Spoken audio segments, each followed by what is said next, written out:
চিকেনগুলো ভালোভাবে ভেজে আমি আবার পানিতে একটু ধুয়ে নিলাম, কারণ ভাজার দিকটা পুরো একটা তরকারি খেতে ভালো লাগে না।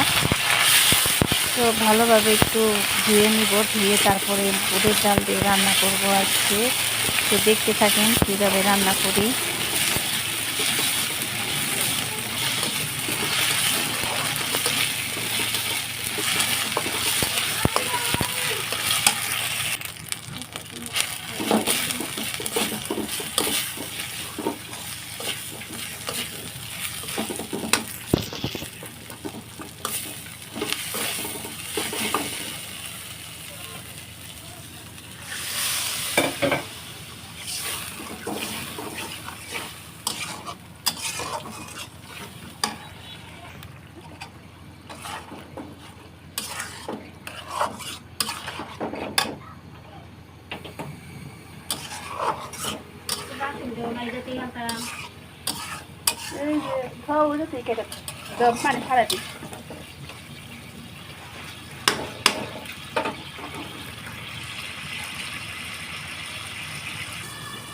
লাগু জগলা তেলে ভালো করে ঠিক না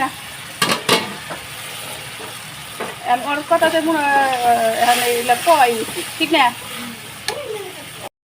তো আপনারা দেখতে পাচ্ছেন বুটের ডালটা আমি কিন্তু সিদ্ধ করে নিচ্ছিলাম না, তো কাঁচাটাই দিচ্ছি।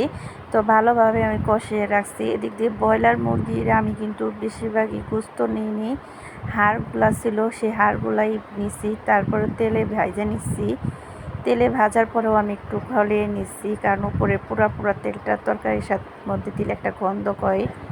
তো এর জন্য একটু খলে নিলাম, যেহেতু কাউসারের বাবা পছন্দ করে না। তো বুটের ডালটা আমার ভালোভাবে কষানো হয়ে গেছে, আমি ঝোল দিয়ে দিলাম। তো আমি এই যে পাখা গলা খাসা ওগুলাই দিছি, যেহেতু আমরা খাবো, বাচ্চারা বেশি একটা খাবে না। ইয়ামুনি ওদের জন্য মুরগি ভাজা আছে, মুরগি ভাজা রাখছি।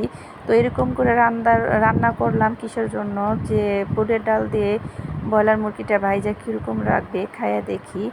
তো রান্না তো করছি, পেঁপে ভাজি করছি, আরও কিছু সবজি আছে, সবগুলো দেখাইলাম না। তো আমি বুটের ডাল দিয়ে খাওয়া শুরু করে দিলাম। তো আমার কাছে কিন্তু খাইতে ভালো লাগছে, কাউসারের বাবাও খাইছে, মনিরে কোনো রকম খাওয়াই দিচ্ছি। তো এদিক দিয়ে যে কাউসারও খাইতেছে, আপনারা দেখতে পারবেন। আমার কিন্তু মাশাআল্লাহ ভালোই লাগছে, খারাপ লাগে নাই। তো আমি ভাবছি আরও দিনও আমি রান্না করব, কারণ আজকে তো অল্প করে গোস্ত দিয়ে রান্না করে খেয়ে দেখলাম, অল্প করে একটু ডালই নিয়েছি, যে দেখি কেমন লাগে। ভালো লাগলে নেক্সট টাইম রান্না করে খাবো। তো মাশাআল্লাহ খারাপ লাগে নাই, ভালোই লাগছে। সবাইকে দিই বুটের ডাল দিয়ে চামড়া রান্না করে। তো এই যে কাউসারও খাইতেছে, মোবাইল দেখতেছে আর খাইতেছে। মোবাইল খায় না কি ভাত খায় কিছুই বুঝতেছি না। মোবাইল ছাড়া বাচ্চাদের আর কিছুই নাই। মোবাইল যদি সামনে দেওয়া হয় করলা দিয়েও ভাত খেতে পারবে। মাশাআল্লাহ।